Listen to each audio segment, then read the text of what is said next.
Dalam kesempatan ini kita akan sedikit bercerita ya tentang seorang ulama yang luar biasa yang bernama Abu Abdirrahman Hatim bin Alwan. Beliau wafat tahun 237 Hijriah ya.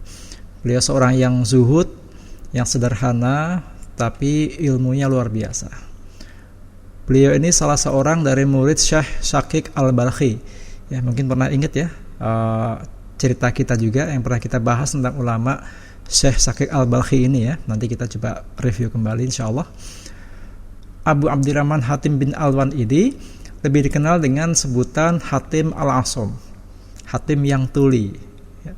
Mengapa disebut Al-Asom atau yang tuli? Nah, ini ada kisahnya. Seorang ulama dari Banten ya, Syekh Nawawi Al-Bantani ya. Beliau seorang ulama yang asalnya dari negeri kita, dari Banten, tapi sudah mendunia. Bahkan beliau salah seorang guru di Haramain sana, di Masjidil Haram di Mekah. Syekh Nawawi Al-Bantani ini menulis dalam kitabnya Syarah Qami'ut Tughyan. Beliau cerita bahwa suatu ketika ada seorang wanita datang kepada Hatim untuk bertanya. Karena Hatim ini kan seorang ulama besar ya. Maka datanglah seorang wanita kepada beliau menanyakan sesuatu. Ketika sedang menyampaikan sesuatu ya, pertanyaan tadi itu, ternyata wanita ini, mohon maaf ya, tiba-tiba buang angin ya, kentut gitu, dengan suara yang cukup keras. Mungkin ia nggak bisa menahan gitu ya, tiba-tiba saja keluar suara tersebut. Tentu saja wanita ini merasa sangat malu dan salah tingkah.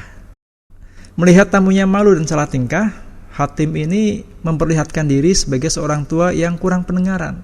Memang beliau sudah tua ya, tapi beliau mencoba membuat gestur seolah-olah beliau itu tidak mendengar apa yang terjadi, sehingga dengan suara agak keras Hatim ini berkata pada perempuan tadi itu, "Tolong ulangi lagi pertanyaanmu dengan lebih keras."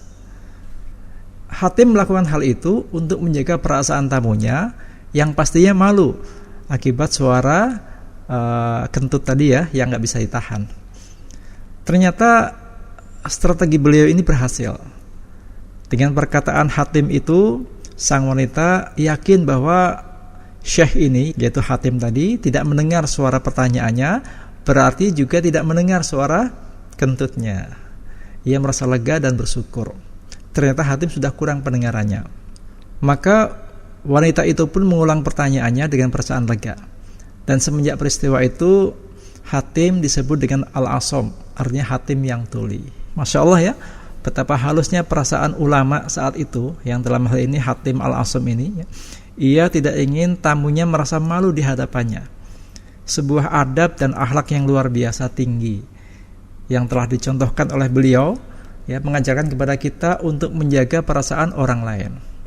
Bukan saja tidak mempermalukan orang lain, tapi juga jangan sampai orang lain itu merasa malu walaupun karena ulah dia sendiri, karena kondisi dia sendiri. Inilah akhlak para ulama ya, yang sangat halus perasaannya, sangat lembut hatinya. Masya Allah ya, akhlaknya luar biasa. Sebagai seorang muslim, hendaknya kita bisa meneladani akhlak mereka. Jangan sampai kita melakukan sesuatu yang membuat orang lain menjadi malu. Bahkan hendaknya kita melakukan suatu tindakan yang menyelamatkan agar orang lain tidak merasa malu di hadapan kita.